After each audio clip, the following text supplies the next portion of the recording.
Right, hello, welcome back. Back with another D&T stream. Been playing the same deck for a while now. Those of you that are following me on social media, we got another trophy with us yesterday. Been feeling pretty good, and also the sideboard guide is now live to all Twitch subs. If you go to Flex Slot, that should be whatever this link is down here, flexslot.gg/u/xjcloud. Yeah. You can always see all of my sideboard guides, all the previous ones I've made that are probably old and not very helpful anymore, but this new one for almost this exact list. I made it for a slightly older iteration. I'm still not confident on what these if these changes are good or not, so I made it for the kind of original, more stock list. But there's a sideboard guide out there for exploding kitten taxes, red, white, Ajani, D&T, whatever you want to call it. Got a sideboard guide out there for all Twitch subs. The other thing I was gonna go over the only other changes that I've actually made to this list since the last time. I hate you, Eric.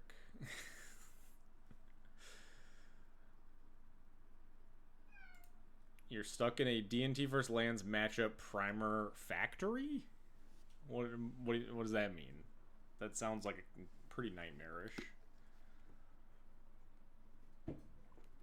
You're riding one. Okay, I see.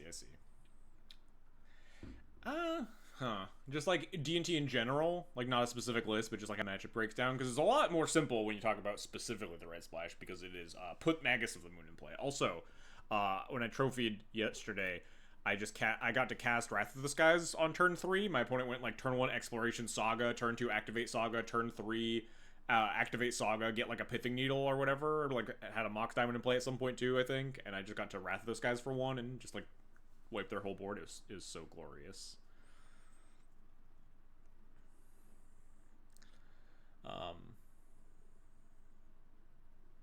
But yeah, the D&D vs. Lands like traditionally is probably like kind of an annoying matchup to write about, because there's like a lot of like different dimensions that the matchup takes. I guess the mono white has White Orchid Phantom now.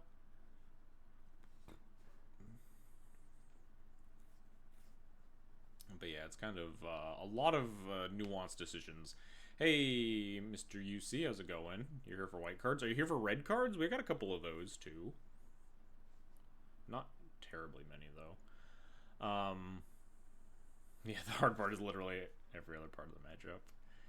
Yeah, a lot of like weird stuff in that matchup, like just like very gross engines, like if they just like their exploration loam stuff that you need to be able to hinder early, and then you obviously need to be able to stop the Infinite Saga plan.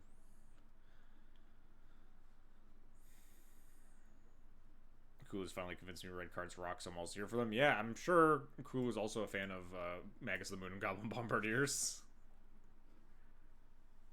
What do I wasteland? Yeah, there's so many times where it's just like, my opponent played turn 1, like, land Exploration Saga, and then if I wasteland it, then they untap and they cast Life from the Loam and replay Saga, and now I'm in a much, much worse position. Activating Wasteland's really hard in that matchup, because sometimes you just need to get your mana, and you need to just try to beat a couple of Saga tokens in the early game, so you can get your shit settled.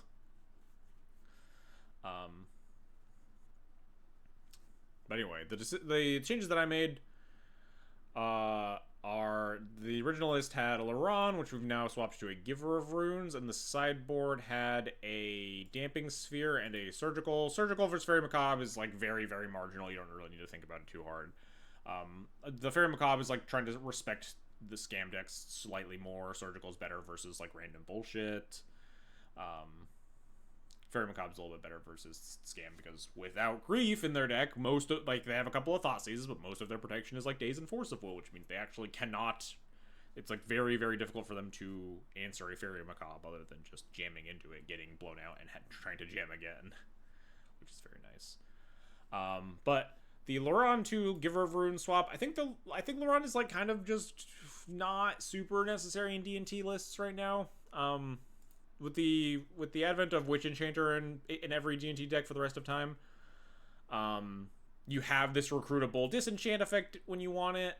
Works on the Vial train, like works up the Vial where you go Violent Recruiter, untap, Violet, like trigger on the stack Violent Laurent and then tick up to 4, and then you like pick up the Orion and then Violent 5. But it works exactly the same way with this, where you just Violent Recruiter, tick up to 4 Violent the Witch Enchanter, tick up to 5 Violent the Orion. Laurent is also obviously better with like Formal Wear, a card that we don't get to play at all online. It's also much better with Caracas, has a little bit of deck synergy when you get like the active Laurent plus Spirited Labyrinth, build your own Howling Mine, personal Howling Mine, that sort of thing. But it just in general, the deck doesn't need 2 disenchants that much, and disenchants are kind of at a low point right now in the format. There's just a lot of decks that don't care. A lot of the primary decks are like, the Stompy decks have shifted towards Eldrazi, which they're a lot less shatter target or like disenchant targets. Obviously the tempo decks have nothing. Scam is very little. The Nadu decks have centralized around a lot of the Nadu decks centralized around things that Laurent can't target, namely like Nadu Elves, and the Nadu Zenith deck don't have basically any targets. You can hit the stupid 1/1 versus Nadu Elves, the Bestow guy, whatever his name is, Springheart Nantuko.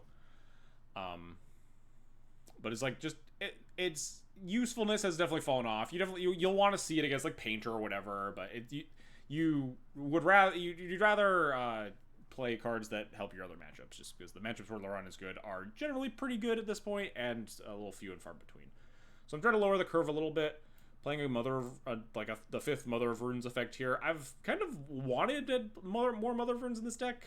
Just like a Johnny into Bombardier curves are like really messed up if you can just make sure that you don't get hit by any removal spells along the way. Protecting Magus the Moon is very key in a lot of matchups. Specifically, Giver Runes can protect Magus from like Kozilek's command too, which is very nice.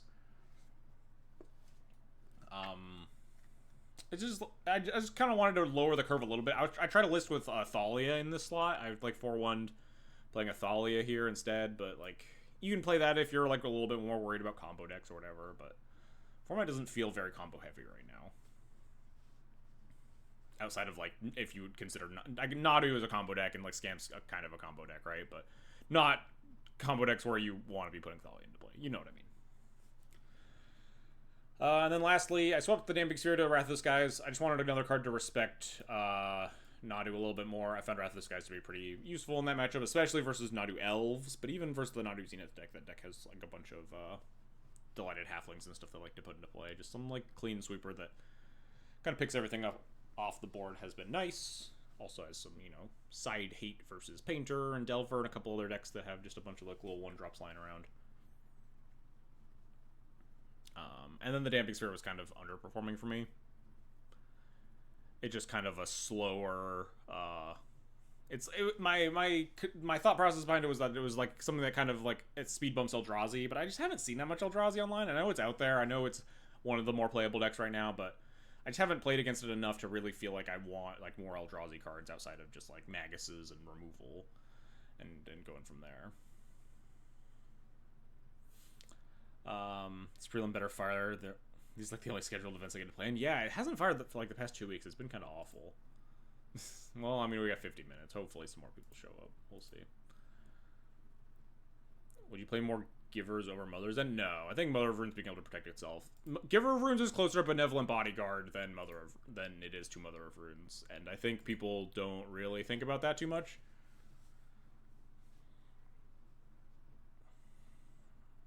Giver of Runes is like a flag bearer, sort of, or they like can just kill the Giver and then target your other stuff. Whereas when you have 2 removal spells versus an active Mother of Runes, you can only kill one thing, right? You have to target a thing, then the Mother of Runes activates, then you have to like target again. The worst thing that Wizards did was naming Giver of Runes after Mother of Runes. They absolutely should have fucking named it after like a flag bearer or Benevolent Bodyguard or something. It is not a Mother of Runes and should not be treated as such. I played a playset of Giver of Runes back in the Ren and 6 days, but that's because there were a lot of effects that dealt exactly 1 damage, and Mother of Runes was pretty bad. And playing Giver of Runes on the draw against the Ren and 6 decks was much, much, much better. But that is extenuating circumstances. Orcust Bowmasters is not Ren and 6. It will not ping you as nearly as many times as Ren and 6 did, thankfully. Giver of Runes is an extra copy of Mother of Runes, not something that unless there's like a crap ton of Eldrazi and suddenly I just really want pro colorless in my deck, then maybe you want to play more Givers. always said that Ranger Captain never makes the cut. I mean, Ranger Captain like never has made the cut in Legacy like ever. I guess it's like a cool card in general, but it's definitely doesn't like. If Ranger Captain was like two and a white, it'd be sick, right? If you put it in Ancient Tomb decks, but like one white mana cost is pretty prohibitive. I guess even at 2 and a white, it tutors 1-drops, and like you don't really want to put a lot of 1-drops in your Ancient Tomb decks very often. So maybe it's not even, it wouldn't even be that good there, but Legacy white one, yeah. Legacy white 1-drops do kind of suck. I tried like some Ocelot Pride.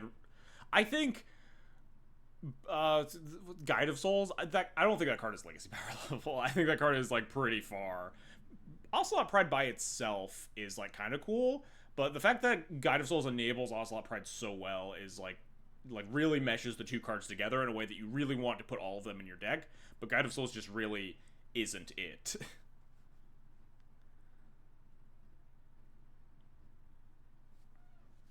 It's a 3/4 flyer. It's a 3/4 flyer.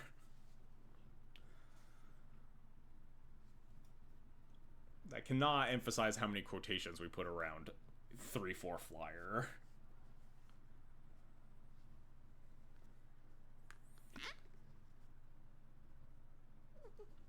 It's also, notably, even if it is a 3/4 flyer, like regularly, quickly, it's a 3/4 flyer that also, like, isn't in very good colors to want a 3/4 flyer with, like, very little other text. Like, the decks that you're putting Guide of Souls in Legacy aren't, like, super aggro decks. They're just always going to contain, like, Swords of Plowshares and stuff anyway, and you're going to plow fucking 7/7 Murktides or whatever, and your 3 Guide of Souls attacks are going to be meaningless. Delver of Secrets is much better in Delver because it contains a bunch of lightning bolts.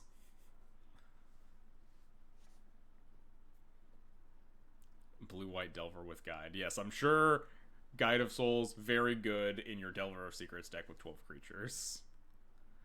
Delver of Secrets sucks. Yeah, I mean, in general, you know what I mean, Jarvis.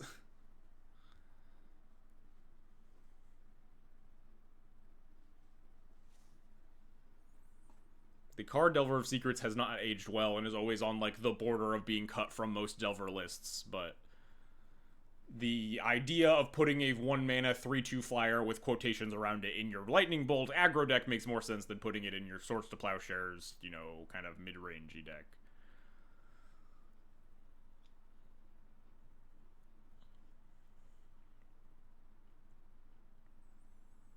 Rather disguises the legacy level energy payoff and then doesn't bode well with the 1-drops and aggro. But yeah, the energy cards don't really hold up in Legacy very well. Like, you don't really need Static Prison because, you know, there's a bunch of very effective removal. Even at 1 mana, Swords of Plowshares just kills every creature. Stuff like that.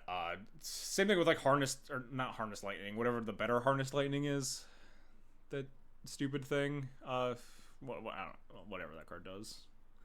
Amped Raptor, also very bad. Galvanic Discharge, yeah, that's the one. Amped Raptor, also, like, pretty bad in this format. A lot of decks, like, want things up the curve, and you're not really allowed to play Aether Hub. You could put Raptor in your Legacy deck and not be super embarrassed, but, like, is your curve stopping at 2? How many energy cards are you playing to, like, support regularly flipping into a bunch of 3s?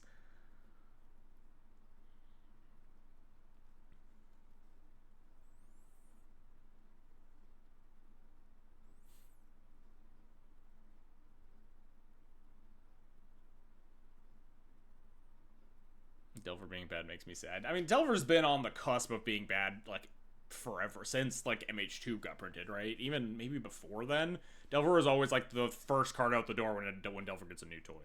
It's like D&T and Thalia. Which is wild, I guess. Because Delver was synonymous with Delver, and D&T was synonymous with Thalia for, like, years and years of Legacy history.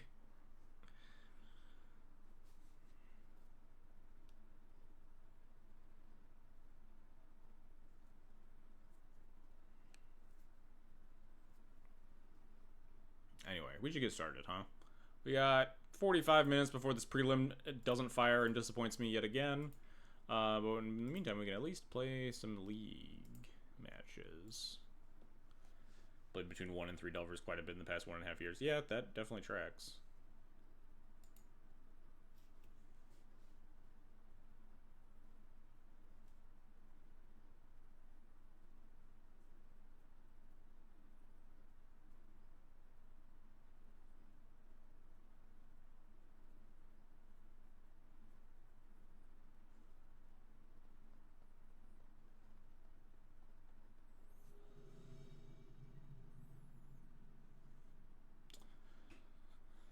Let us play some Legacy. Hand's fine.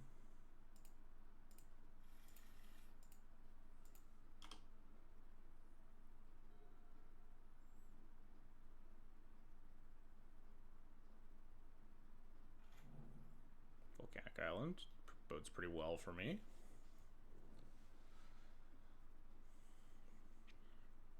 Volcanic Island Ponders feels like a show of weakness. They didn't shuffle though, so also we have like no way of punishing, so it doesn't particularly matter for us. I mean, I'll cast my one drop.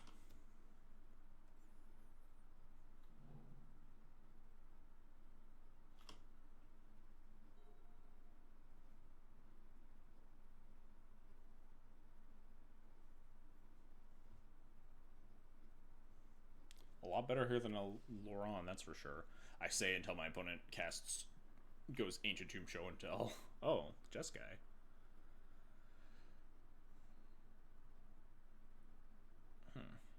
Interesting. Now herein lies kind of the weakness of a giver of runes, huh? Is that if my opponent has 2 removal spells in hand, then I'm stuck with a Cauldra. I guess if my opponent had 2 removal spells in hand, and this was a Mother of Runes, so they probably would have cast one, and then I Stoneforge and get Cauldra anyway. So probably not a huge deal, but what does this mean? Does Jeskai control? Thinking about like maybe Dress Down happening to me. Wonder if I would just cast Solitude if that happened. Just like Pitch Plow. Kind of want to just fire this off though. Not the end of the world if we get Dressed Down. Force Oil. That's fine. Now we get to send it. One of the things I do like about Giver of the Runes is that it just gets to fucking attack when you don't have any other creatures. Beatdowns.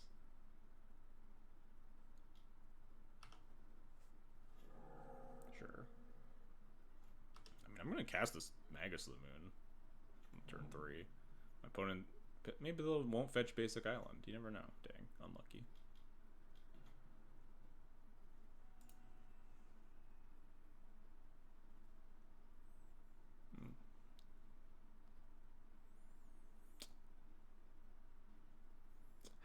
How are we feeling about my opponent having the card Back to Basics in their deck? It's gotta be close to 100% chance, right?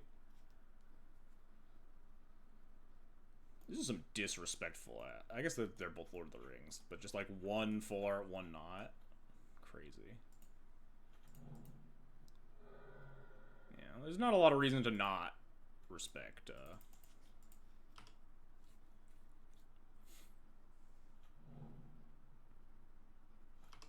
Respect Back to Basics.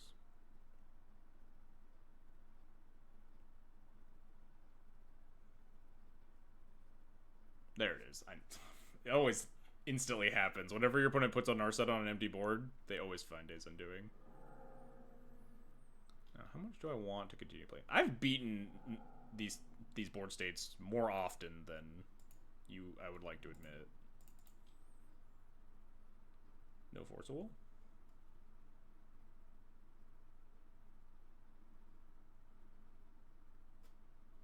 I should have not played the Crocus first. I don't think that influences their decision particularly heavily, but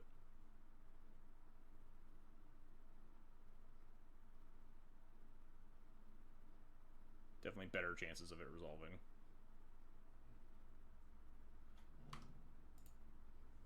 Do I just pick it up? I don't think so.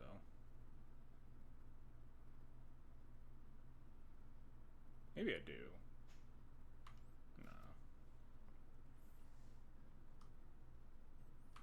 Try to kill an Narset next turn. I mean, we can kill it with just the 2-1. I guess maybe unlikely 2 versus an 8-card hand.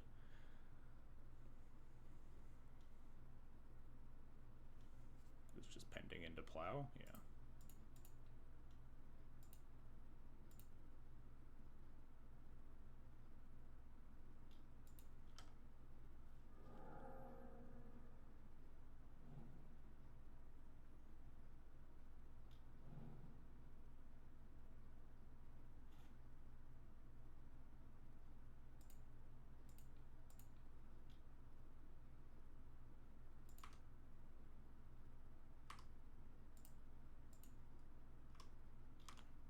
want to attack the Narset. I guess the odds of my opponent being a sicko that puts 2 copies of Days Undoing in their deck, it's gotta be like 100%, right?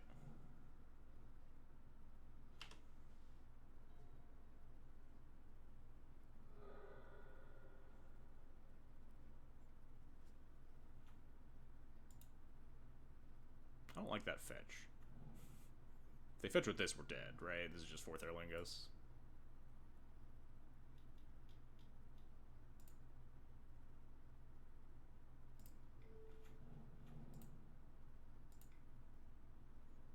Yeah, I don't know what's going on with my opponent's mismatching lands.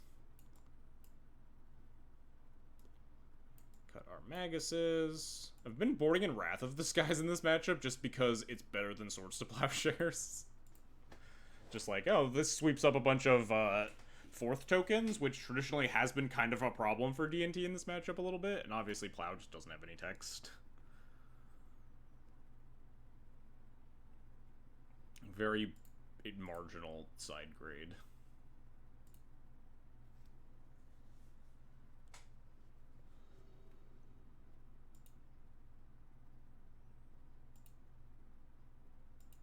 Think about Surgical? Eh. I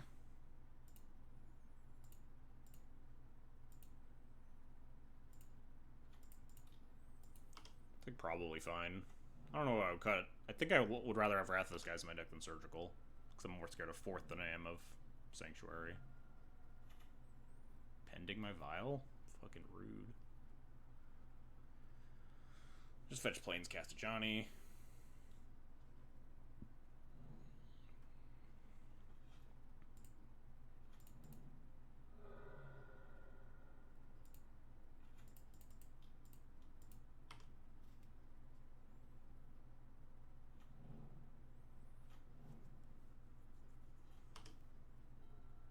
Might even just flip a Johnny next turn. We'll see. They might just, like, Plow here.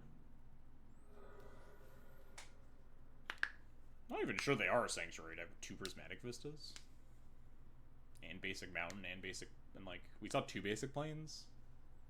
Feels, like, kind of hard to be a Sanctuary deck, almost.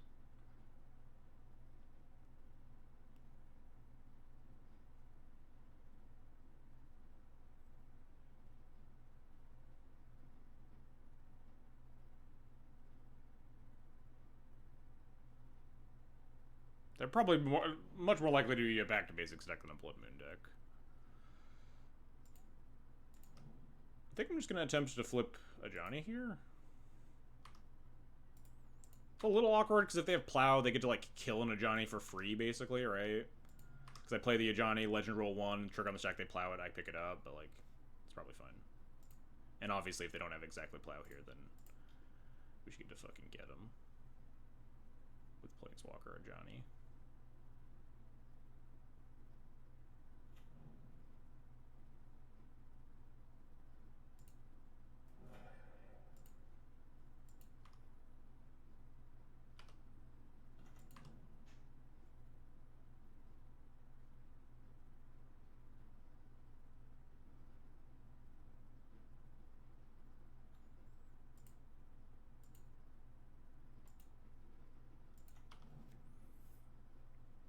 They'd play Johnny on their turn if they had it. Yeah, probably. And they might not play around specifically Caracas, right? A lot of control players don't think about Caracas and love to hold up their instants until they need to cast them. Should I be worried about Terminus here? I'm probably just like buffing and sending regardless and just to cast nothing. Just have fucking 9 power in play.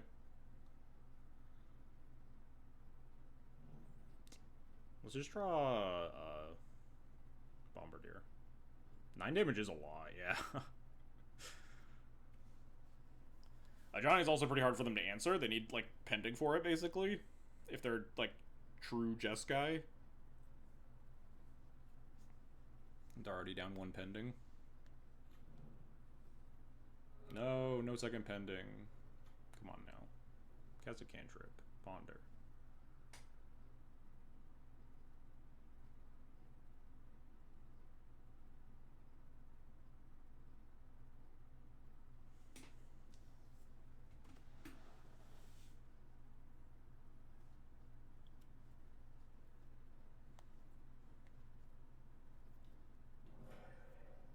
That's fucked up. I don't even have that many red permanents in my deck. I have like 4. I guess this also counts as Pyroblast. I guess we're just Recruiter of the Guarding now, huh? They shuffled. Brainstorm, Flooded Strand. Alright, yeah. There's no reason that they should be scared of Magus in their deck.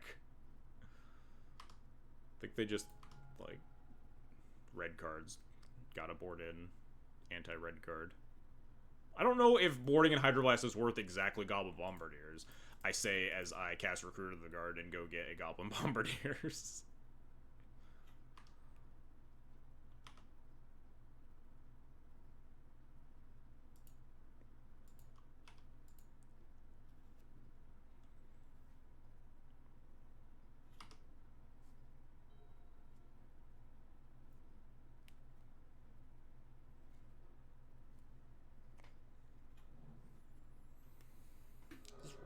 Wrath would be kind of fucking annoying. Just Verdict. Verdict, we'll just draw Solitude, easy. If not, we'll probably just cast Flicker Wisp. Do nothing. Yeah, certainly, maybe Hydra's better than a random card in the deck, depending on what random cards they have in the deck. And what random cards they have in the sideboard. Maybe this is just Wrath of the Skies? That'd be nice, because then we just still have lethal.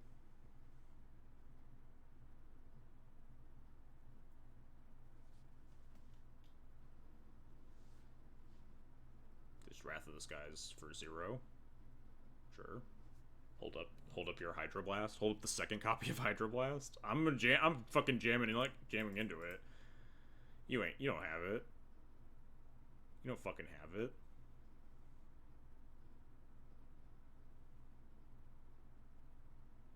No, they don't have it. Nice.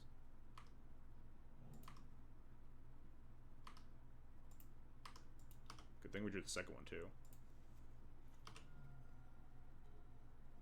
You should play poker with your read if they don't have it. What do you get here? Not. Just get like a fucking Ponder. Get nothing. I'll jam again. Fourth Erlingus? Yeah, I'm jamming.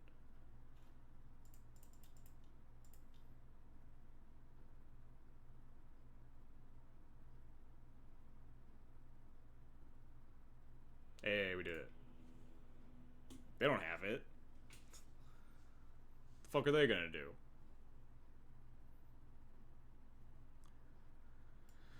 Alright, what card did you guys want in over Surgical Extraction, huh? You want a Surgical over Wrath of the Skies? I guess maybe Surgical over Jite. Jite is pretty fucking terrible, huh? I can see that. You can throw a Jite with the Bombardiers. You can't throw a Surgical Extraction.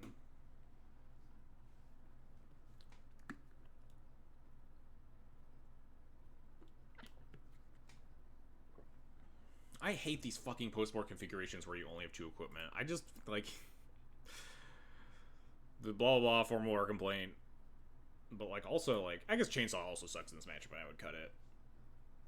But...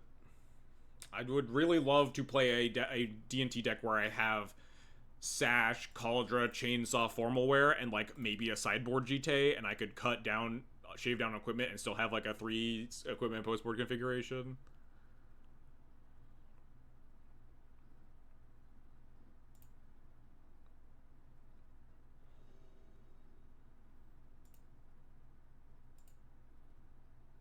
Alright, keep Mold of 6, but it's a good Mold of 6.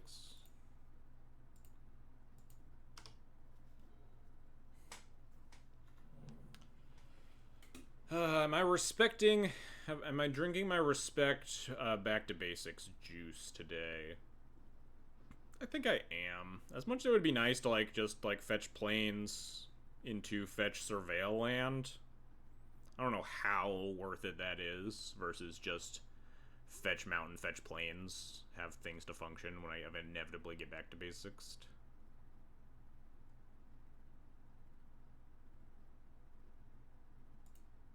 I guess I could have waited. I could have, like, fetched one, like, Mountain Vial or something. Be a very weird sequence to do, though. It probably wouldn't hinder me from a lot, except for, like, top deck Wasteland and want to, like, Wasteland plus cast Mom.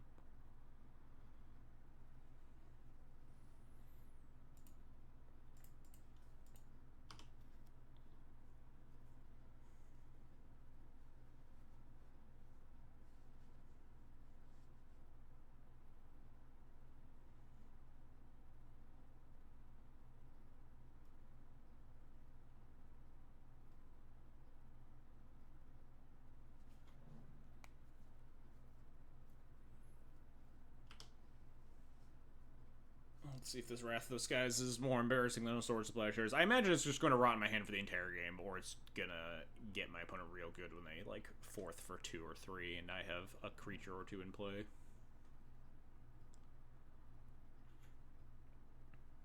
Ponder, Brainstorm, yep. Pending the Vial, whatever. We'll probably just land Go, or land Mom if we get our Vial pendinged. And then inevitably eat shit to turn 3 Narset Days Undoing. Ugh. Oh. That's nice.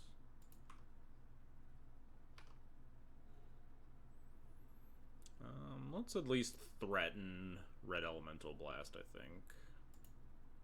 Also probably just want to fetch the basic mountain out.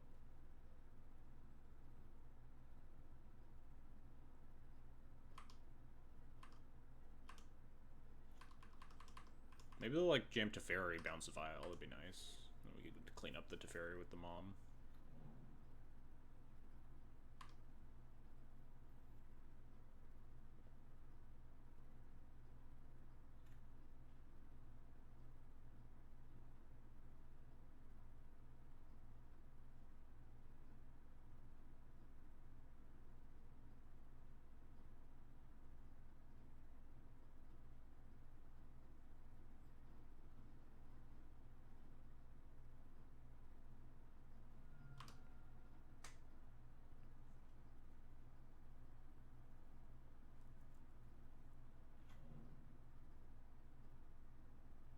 Interesting fetching choices.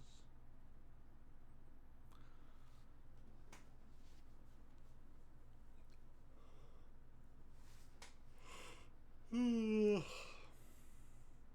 Forbidden Tundra, yeah, you, like, feel like you never see them voluntarily fetch like that. Are they gonna, like, they want blue, but they're gonna Wrath me? Be kind of annoying. I just untap and cast them on, I guess.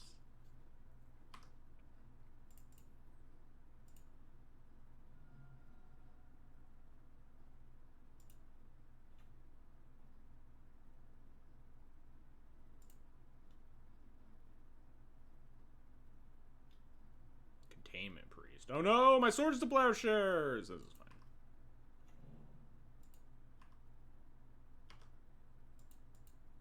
Don't really care that much.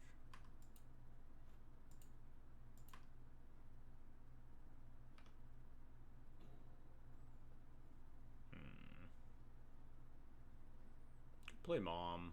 It probably dies.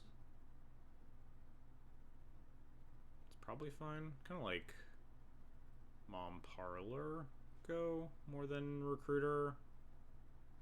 Doesn't really do anything.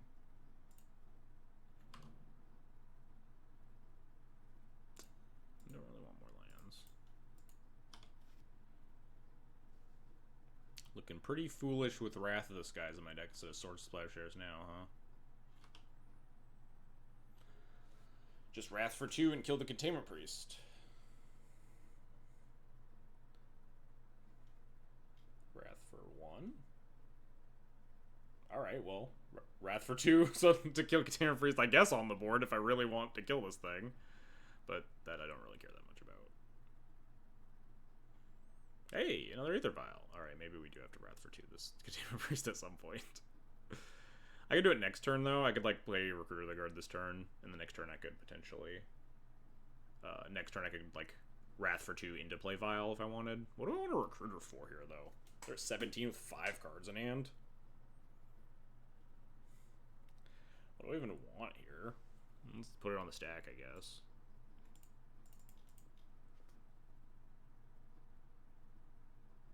Moto.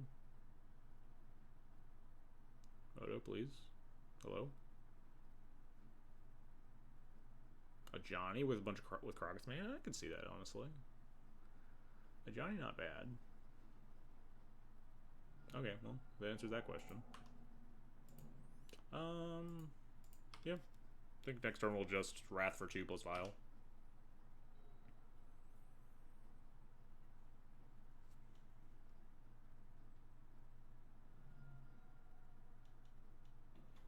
Alright, it's just guaranteed to hit. Days Undoing, then we die.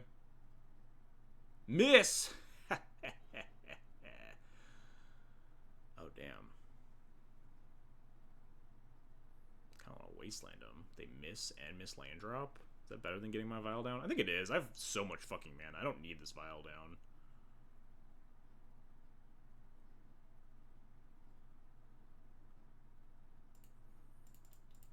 I almost don't want to cast this.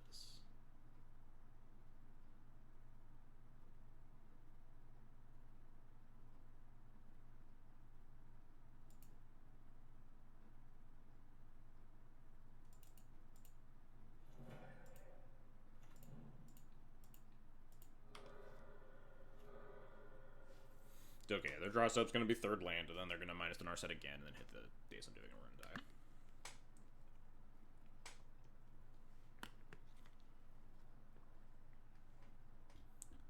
Brainstorm lock.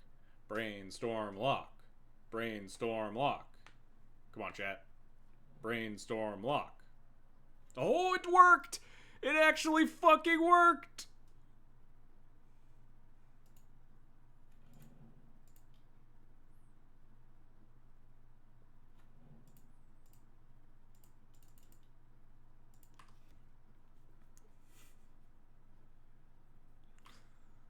That never works. This is like the only time this ever worked in my life. They'll probably just like Ponder or whatever this turn. No, they don't even have Ponder. Holy shit! It just fucking worked. Holy shit! Elegant Parlor for just literally any creature, anything. Nope, not that. Fuck off. They have Plow. I mean, we have 6 mana and you're in Caracas, so they're gonna need a little bit more than Plow. Jesus Christ. I mean, I'm not waiting until turn 6 to fucking put this thing into play.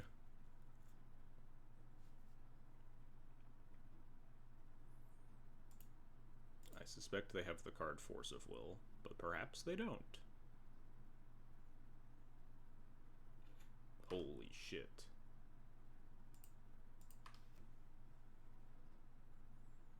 I can't believe this is working.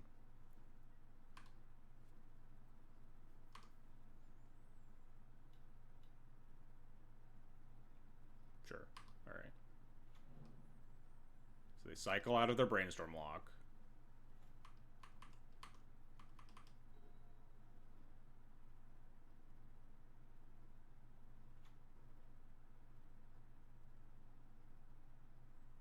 Notably, like, Mind Twist to me isn't even that good. My hand is nothing, and they have 6 cards in hand. So if they just, like, Days Undoing, it doesn't actually matter that much.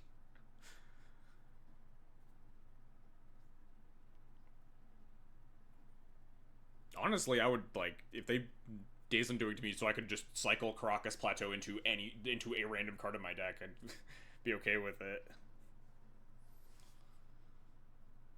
They obviously would, like, draw 2, right? They'd go down to 5, up to 7, so it's, you know, an okay exchange, but, like, I mean, I don't hate it. I don't hate the position. Oh, Teferi Time Raveler. It's way more fucking annoying. Gonna bounce my Vial or not draw a card?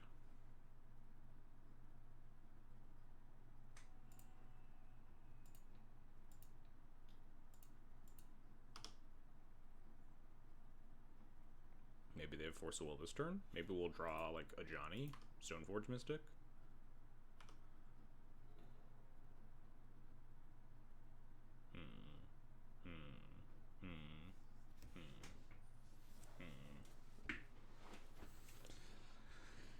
I am very concerned with getting Mind Twisted. Do I just send Bomba and, like, not throw? I'm pretty sure throwing the Vial is a throw. I think I just, like, send Bomba at Narset and then watch it die a horrible, painful death. Gives me more time to take up this Vial eventually, like, Vial on 5 plus Caracas could be a thing. Yeah.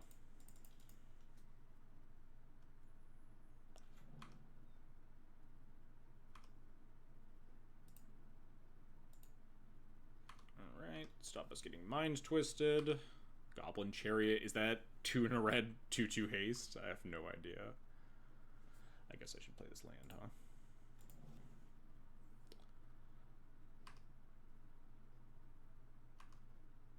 Part of me wants to chuck the Vial at the Teferi, but it's a little counterproductive, right? The Teferi is good against the Vial, but then without the Vial, like, I can't kill the or like without the Vial in play, the Teferi like isn't a hindrance to the Vial. Or I guess without you know what I mean. Using the Vial to kill the thing that makes my Vial worse. Not particularly interesting to me. No, it's top deck. Most spells in our deck at this point, honestly. God damn it. Motherfucker! If only this were a GT, huh? This, like, doesn't... I mean, I guess I could Surgical Force of Will at this stage and just, like, start jamming Yoria. It's not the end of the world. GT would suck too. Yeah, but I can, like, throw it. I mean, I guess Bombardier's, like, guaranteed dead on board. Yeah, info is valuable, and, like, Caracas plus, like, guaranteed resolving Yorion seems pretty fucked here. Yeah. I'm gonna Surgical these Force of Wills. What you got over there, friend?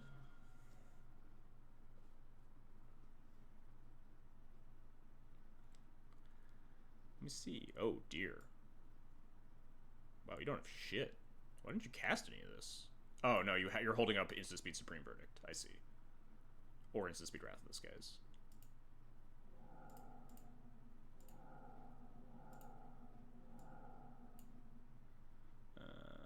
Take a quick screenshot.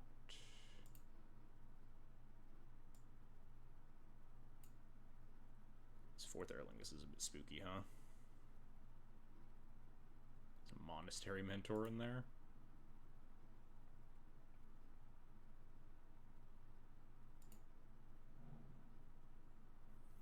I mean, I guess I go to combat, send it at the Teferi, see what happens. I think they have to cast it before I attack.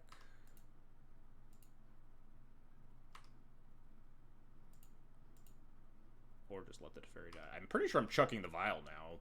We know they have Wrath of the Skies. Or I guess if they just let Teferi die, then I don't chuck. They want to Supreme Verdict me, but they can't Supreme Verdict and untap 4th. So I guess I just cast the Yorion. If they do fetch Supreme Verdict, then we just pick it back up.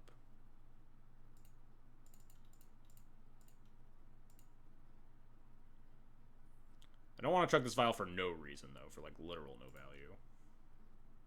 It's just, like, deal 3 is very bad. Obviously, it's not great because they have the ability to set up, like, Verdict into, like, Narset, and I have no way to threaten it.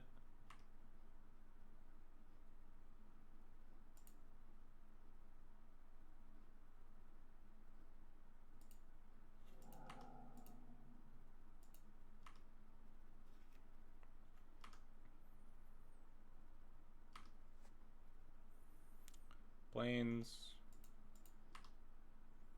Supreme Verdict.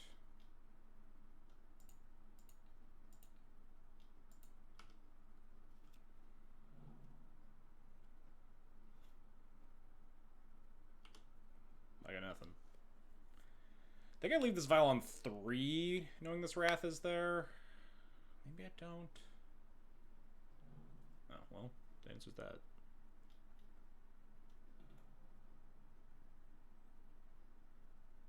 There's, like, no world that they cast Wrath of those guys there. It just, like, literally does nothing. It blows up my Vial, and that's it. It doesn't even kill the Bombardiers. Flicker the broadside on the off chance that they fuck up and cast the thing at the wrong time. Ooh. 1, 2, 3, 4, 5, 6, 7.